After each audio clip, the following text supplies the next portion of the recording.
Hi, friends!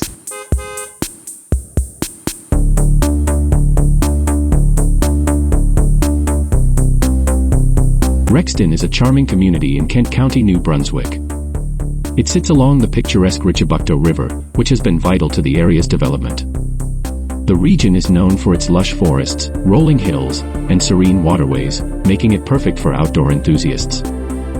Originally, Rexton was inhabited by the Mi'kmaq First Nations.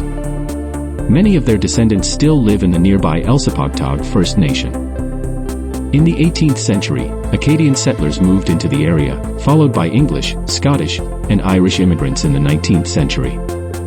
Irish Protestants arrived around 1819 to work in the Jardine shipbuilding yards.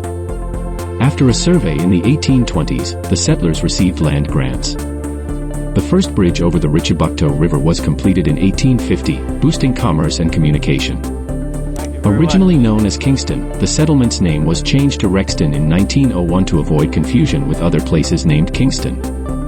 Thank you for joining us in discovering the beauty and history of Rexton, New Brunswick.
Thank